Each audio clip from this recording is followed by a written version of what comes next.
Hey all, been a while since I've talked. This was challenging, so I figured I'd comment as well. EX1 wasn't particularly tough, but it did take me a few attempts to complete it, because at first I was trying to optimize it so that I wouldn't be using all my strong main physical DPS to save them for later. But in the end, I didn't really succeed in doing that, so I decided to use Sessa.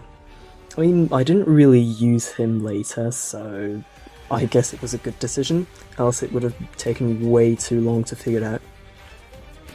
Here, he was ideal because his range is good, and enemies don't move much, so even though he misses a shot, I mean, not only one shot, but a few, he was still pretty good in dealing with pretty much all the enemies, and the rest was just like filler slots, operators I wouldn't be using later on.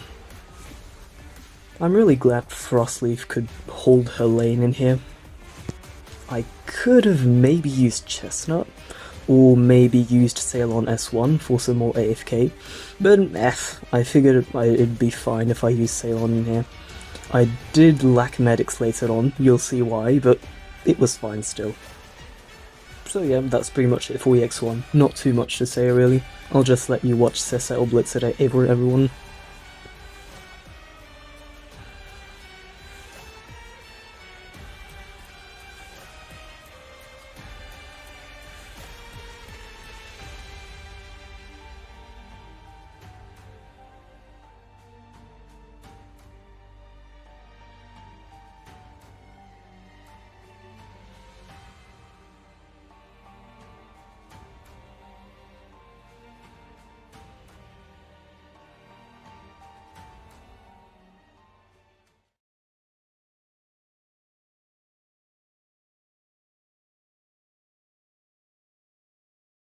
On to X2.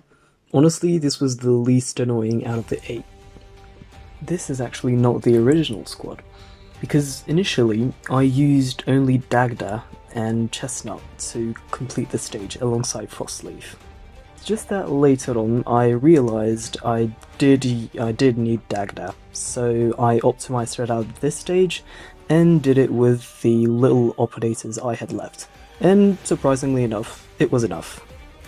And even though my main DPS is arts damage, it gets converted to physical damage, so it's fine. Anyway, yeah, elites just stay there forever, so it's very easy to get rid of them very fast. And while Dagda alone could get rid of them, I mean with the help of Frostleaf, here all the random bullshit I threw in still worked.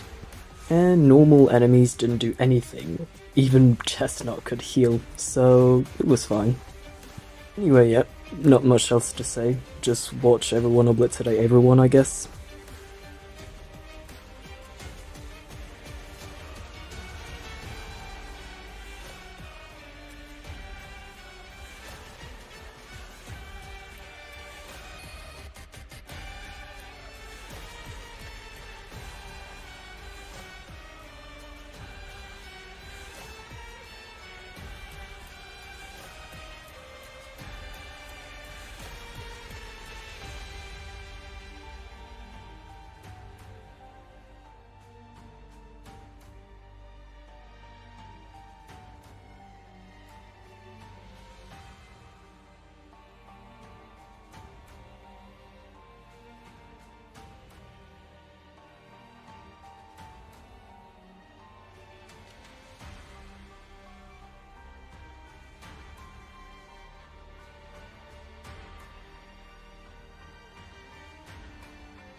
Now on to EX3.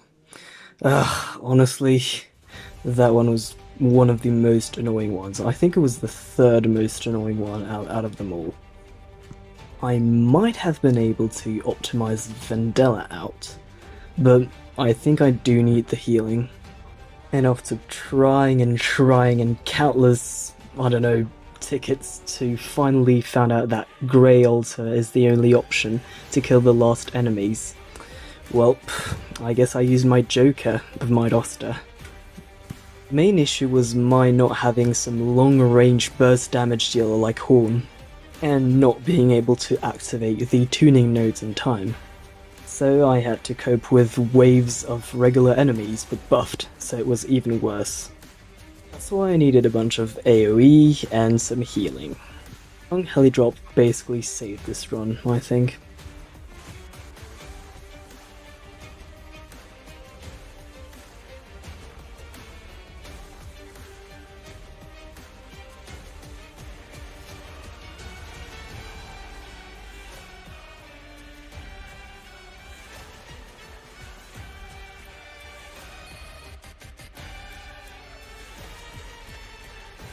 I did try Vulcan to burst the end wave, but it didn't work, she couldn't survive. Anyway, yeah, at long last I finally managed to activate the tuning nodes, because if I don't, the last enemies completely obliterate everything, because they have huge range. The only operator I had who could burst them was Grey Altar. So yeah, honestly, did take a little time to figure it out, but it wasn't that hard honestly, just a bit annoying.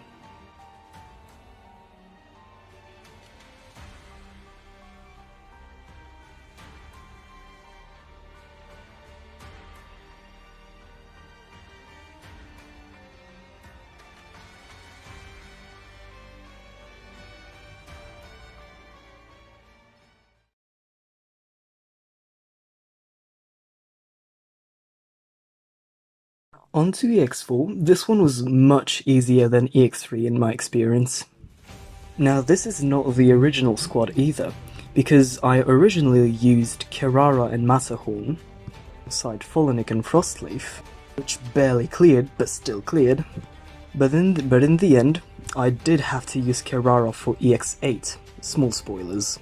So I opted it out and used Colosseum instead. So after all, I could replace Matterhorn with Windflip.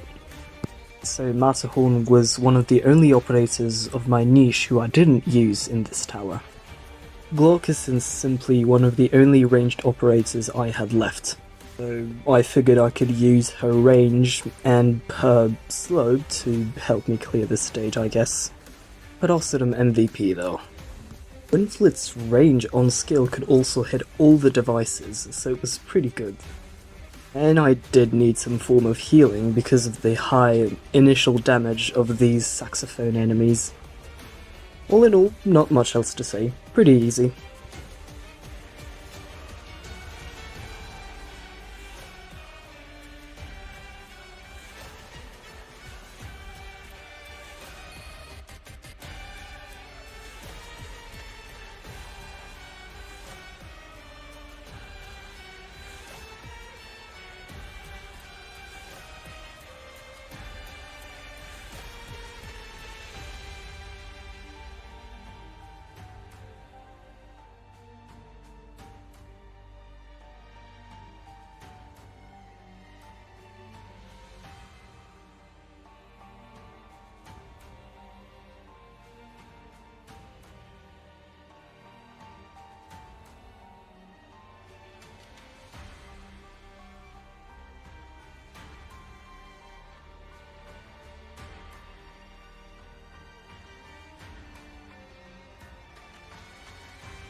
EX5 was kind of funny because of the ideal Aosta tile. Because, yeah, as you can see, those 3 group devices can all be hit by Aosta, and thanks to his bleed, they can charge super fast. So he was ideal for this stage. And yeah, thankfully, Frostleaf could barely survive that first enemy. Since I used Vulcan to be my second main source of damage, I needed to heal her a bit, so I did have to use Heidi. And since she gets -1 block on skill, I did also use Heidi S2 to provide her an extra block in case she leaks, because she did. In this way, I could wave off the -1 block part, and it was much easier.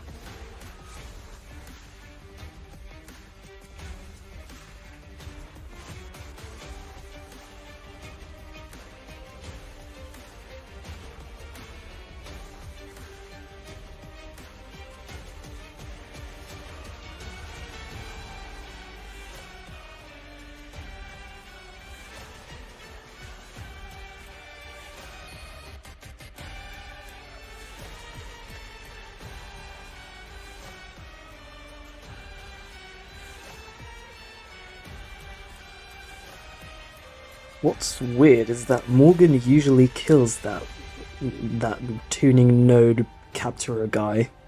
Here, I guess since I didn't activate the devices in time, she couldn't. It was fine though, Heidi sweeps. Originally, I used Verdant instead of Morgan to stall downside a bit. But in the end, I figured Morgan was better, and so Verdant ended up being the second operator of my niche I didn't use in this tower.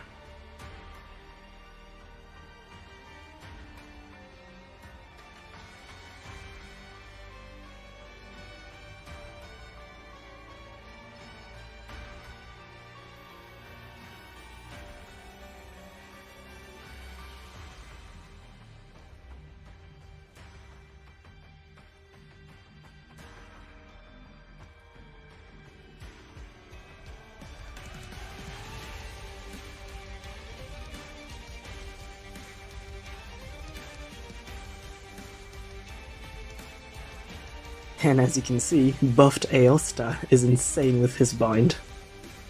So yeah, overall, I found this stage really fun.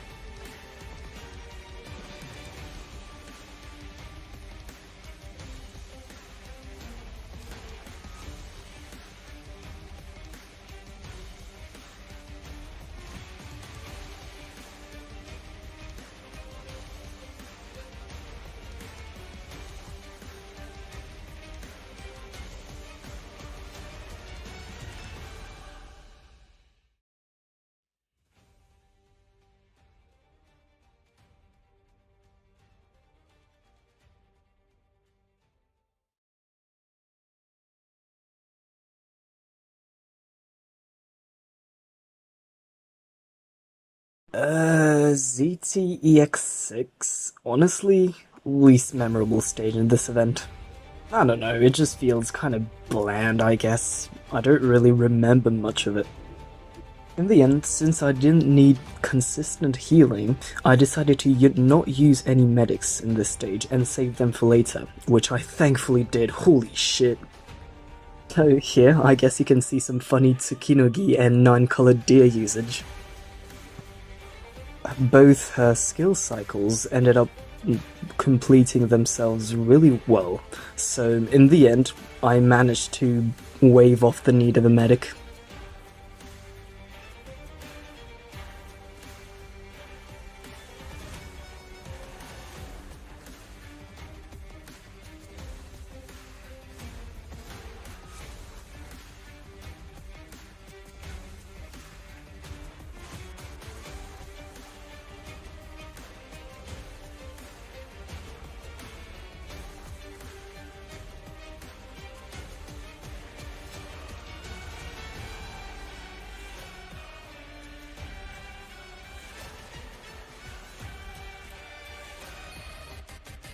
And yeah, overall, Aurora could easily clear top side, because it was only a few elite enemies, and she hits very hard, and she doesn't really need any healing after all. And I'd just be using Shalom to DPS a bit the enemies I block, because I could leak sometimes, which was very annoying, but still, I managed to find a consistent pathway. And in the end, Skyfire sweeps. Pretty okay stage, to be honest. Nowhere near as hard as the next one.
EX-7. Oh fuck.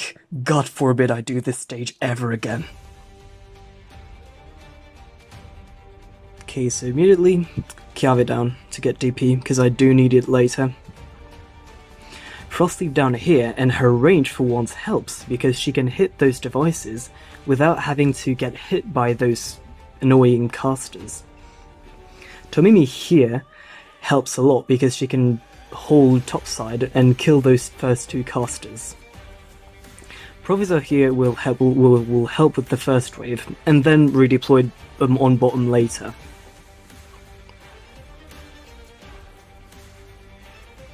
Now I'm looking for Grey to charge up his skill, because I don't really know why they didn't give him initial SP cost. And debuffing the top lane was essential here too. Wind chimes on bottom is key.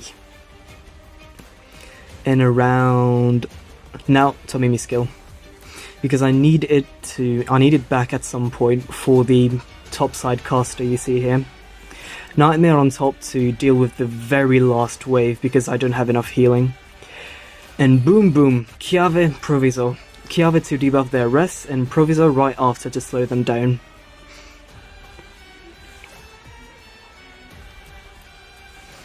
Now as you can see, Tomimi charges her skill fast thanks to her module, and she is able to kill that guy.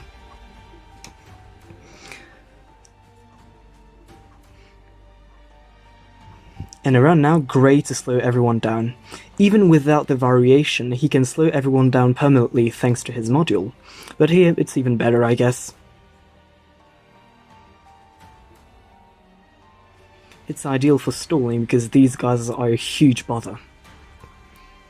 And boom, nice stun. And Flint here around the time where the caster is right below the bottom node.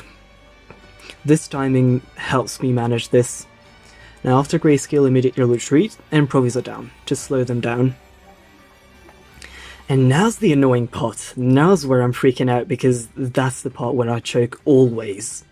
Provisor here when enemy is in range. And Flint skill around now.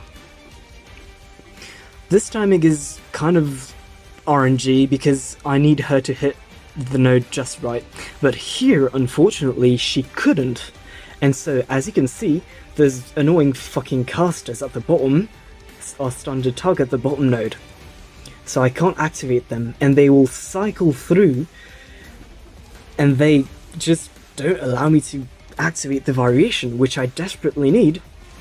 So I'm kind of fucked here. I'm panicking, but fortunately thanks to Frostleaf S2 with her attack speed, she was able to tune in the node just in time. And perfect. That's the timing I'm looking for. Because topside buffed is just fucking impossible to kill. Here, stunned just in time. And especially at the bottom, since I have Professor, I can stall them. But at the top, I just can't stall them. They're just too much. And here, Velarkvin to reduce the healing pressure. And Beast on bottom side, you'll see why afterwards. Nightmare healing is amazing. I love her here. She helps alleviate the healing pressure so Paprika can concentrate on wind chimes.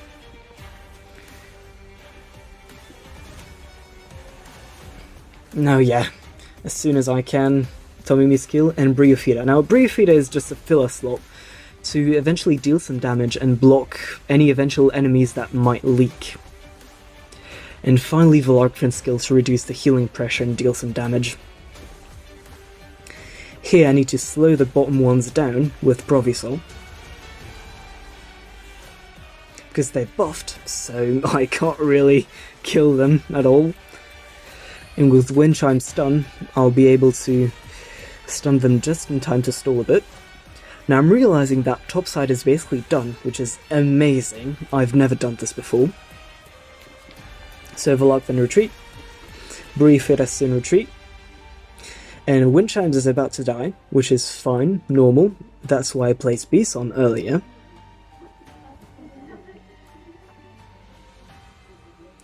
Proviso is about to die too, because of lack of healing, and Paprika's skill isn't up. Fortunately, Bison with skill can tank those shits on bottom side. Finally, Paprika's skill is up, which will not prevent Proviso from dying, but this is fine because I have Grey now. That's why I retreated him earlier. But unfortunately, he targets the bottom enemies, which I do not want. But it's fine because I've got all my melee operators back, so I can stall the middle caster and finally get rid of him. So yeah, at this point I've basically won. It took me 4 hours non-stop and all my drill plans to finally find a strategy that worked. The recording you're seeing here was a practice run because I hadn't figured it out yet. And holy shit, I'm so glad I recorded that practice run, because I'm never doing this stage ever again. It is so hard, it is so annoying.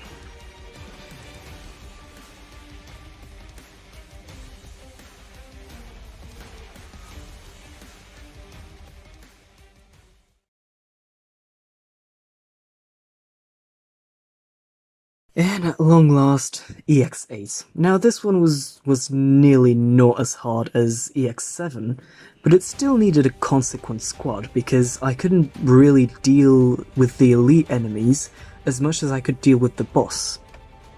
So here, you can see why I needed Kirara, because she was essential in activating the tuning node, because no one else could, at least consistently, before the boss first phase died.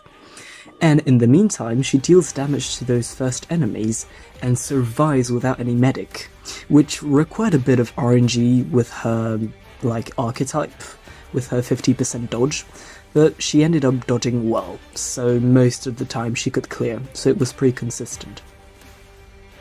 And here I needed Dagda as extra DPS, because her DPS is actually great if there's no defense involved.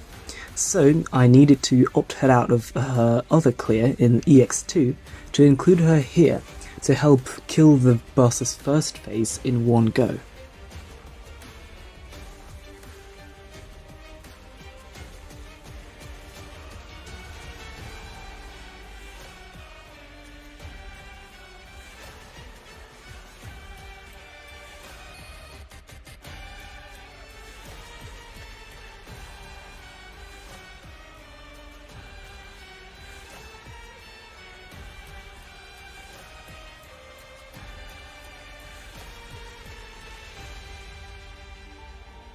In the meantime, I had to cycle through the aspect of creation to help kill the stun guys before they reach my front line, just in case the boss activates the purple variation in a bad spot.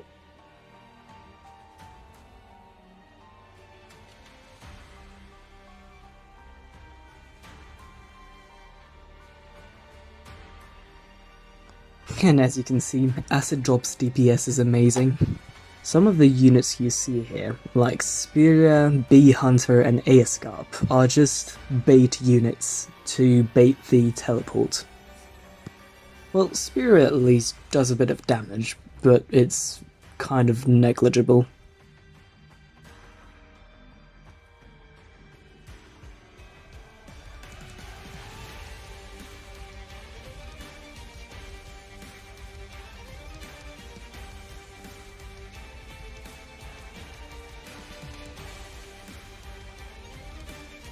And Roberta, as you'll see, will be very good in tanking the cello enemies before they can reach my frontline, to help my DPS concentrate on the boss instead of them, because they have high taunt. And in the end, once the boss is dead, the stage is done, because there is no variation, none of the enemies are buffed, so they're pretty easy to kill, even with my roster. So, overall, it took me a little while to figure it out, but it was nowhere near as hard as EX7, and honestly, pretty chill. Well, guys, that's pretty much it. That was ZT-EX-1 to 8 Frostleaf Tower with Forgottenknights. Well, my niche is like Bad Knights x Forgottenknights, and I've yet to present it, because I changed my niche a bit. But I'll present it in another video soon, I hope. So anyway, hope this was an enjoyable watch, somewhat, and see you next time.